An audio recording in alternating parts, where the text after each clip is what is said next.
So the NEP expression is given in this fashion. And if I want to calculate the value of NEP for a typical photodiode, where I assume responsivity as 0.65 amperes per watt, dark current is 1 nanoampere, and RL 1 kilo ohms, and a temperature of 300 degree Kelvin, I get NEP as 6.3 into 10 raised to power minus 12 watts, or 6.3 picowatts per square hertz. So this is the value of NEP. So now let us now try to calculate the SNR for a PIN diode first, and then we will calculate SNR for APD. So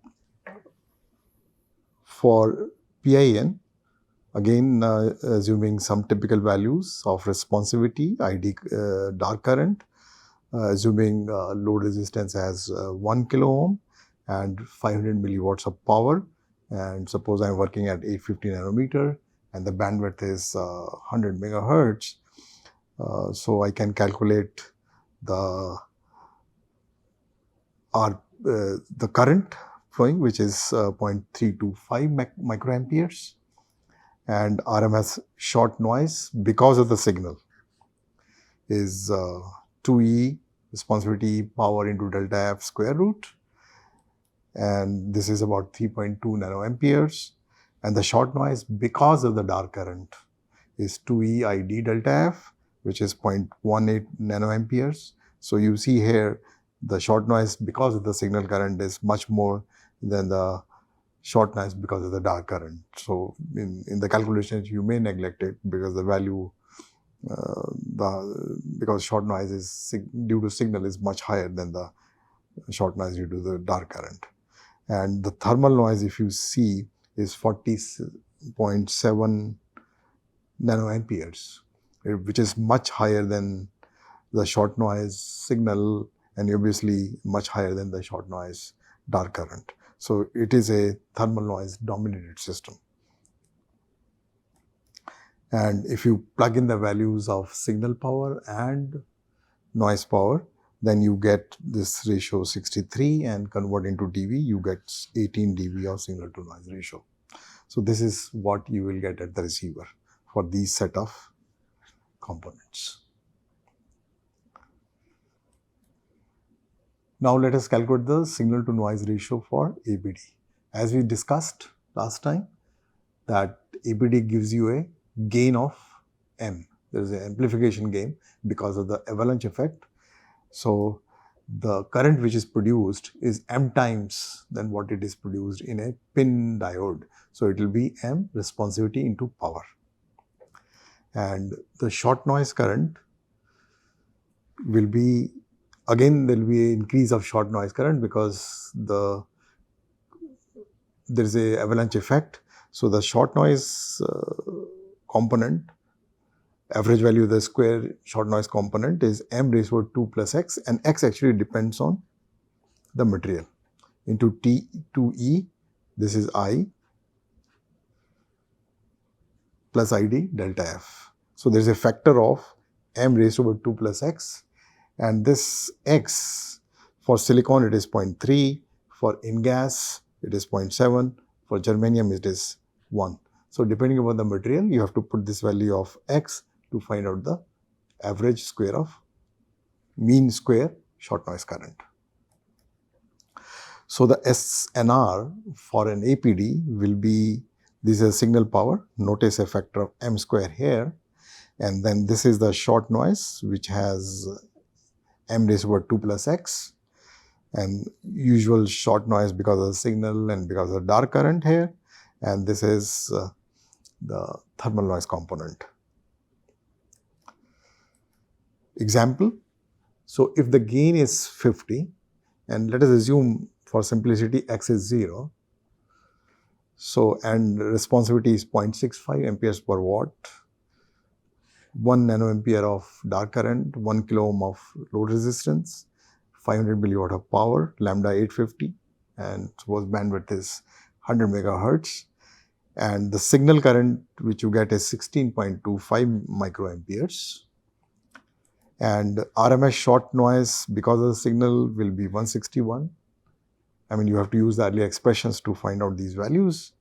And RMS short noise because of the dark current component is 8.9 nanoamperes. And the thermal noise RMS value is 40.7 nanoamperes, which we have calculated earlier. And if you plug in all these values in the expression of SNR for APD, is 9548, which gives you 39.8 dB. So there is a significant increase of SNR, significant because of this M factor, significant increase in SNR when you use APD.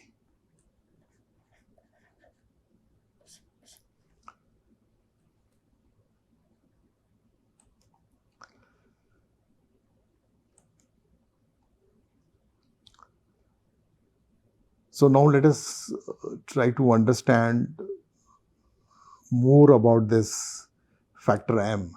Is there any optimum value of M, or M can be any high value which will give you gain?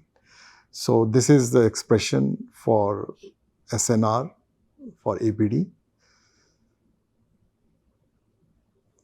Responsivity square into P square divided by 2 EMX. So the earlier expression which I had written, actually there was a term of M square which I have brought it down, and that is why you see a factor of mx.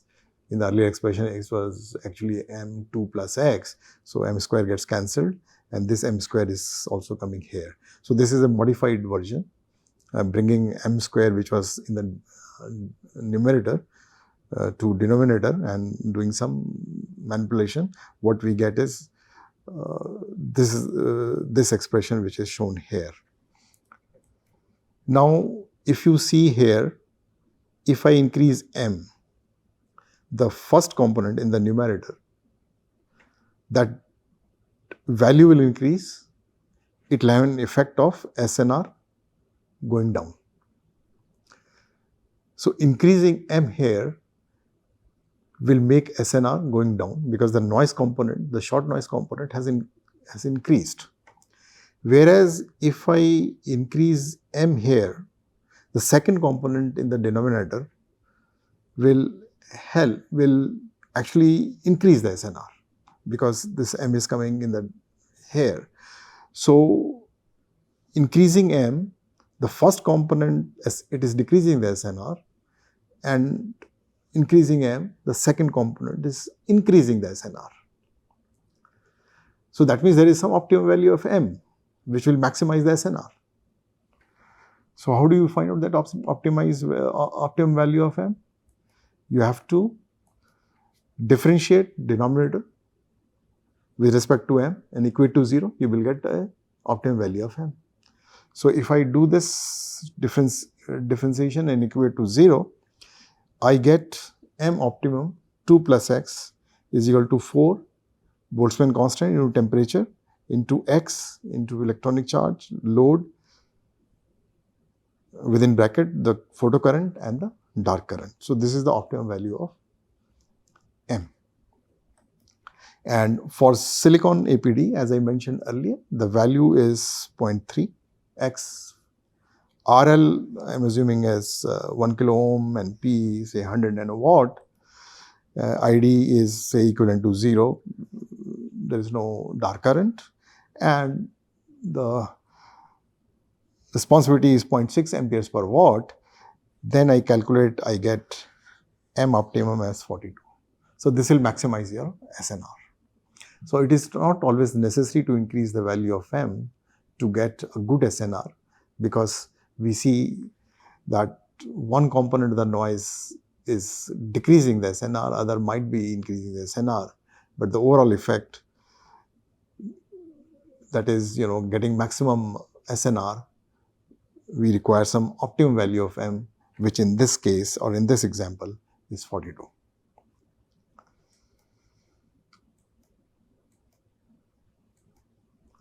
So let me conclude this photodiode by giving you some typical values of the PIN diode and the APD diode. I mean, these are the possible solutions which we will use in our optical wireless communication. And so, for example, for wavelength, for silicon, the range where it is can give you good responses from 400 to 1100 nanometers. This is in nanometer. This is nanometer. Okay, units are written here. And the germanium, the range is little wider, from 800 to 1650. And in gas actually gives you good response in 1100 to 1700. So that is a typical wavelength range for these different materials. The responsivity, if you see for silicon, it is 0.4 to 0.6, for germanium about 0.4, and in gas has higher responsivity of the order of 0.75 to 0.95. The dark current in case of silicon is low, but germanium gives you high dark current, and it is very low in gas.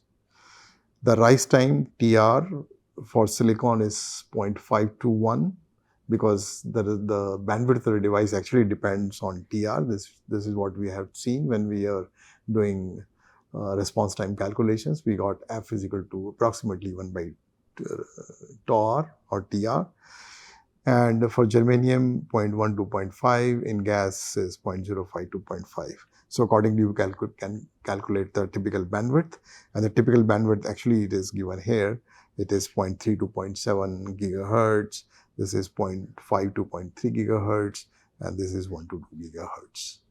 And the bias voltage in PIN is typically for silicon 5 volts, and for in-gas is also 5 volts. You can work in germanium also at 5 volts, but little higher voltage may give you some additional advantage. So similar values in APD. For silicon, the wavelengths are same as you notice, but the avalanche gain, which is the main advantage of APD, is about 20 to 400 in silicon. This is what you can achieve. For germanium, 5200, and in gas, not a very high number one can get, but up to 40 one can have. The dark current values are shown here, and the rise time values are 0.1 to 2, for example, in silicon, and 0.5 to 0.8 in germanium, and then 0.1 to 0.5. So related is what is your bandwidth, or in this case, it is gain bandwidth. So that is a multiplication of M and the bandwidth. This is how you typically define an APD. So the gain bandwidth product is in gigahertz. For silicon, you can go up to 400 gigahertz gain bandwidth product, and for germanium, you can go up to 10 gigahertz, and for in-gas, it is 250 gigahertz. And the bias voltage required for APD, because you have to create avalanche effect, you require a very high voltage, and for silicon, you require about 150 volts. For germanium, it is quite moderate, about 20 to 40 volts, and similarly, in gas, you require about 20 to 30 volts.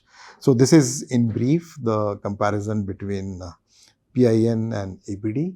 And so with this, we conclude the discussion of optical components. So we have discussed optical sources, that is laser transmitter and LED, and also we have today discussed about photodetectors, the PIN, the APD, what is the basic principle of PIN and APD, what are the main quantities which are defined in PIN, the responsivity, the efficiency for PIN and APD, what are the different noise components which are produced in the detection process, and then we have calculated the signal to noise ratio for PIN and APD, and briefly we saw some typical values or typical components in terms of wavelength, responsivity, dark current, rise time, bandwidth, and bias voltage for different types of PIN and APD. So thank you very much, and in the next lecture we are going to discuss about indoor optical channel, where we'll be using these devices for communication. Thank you.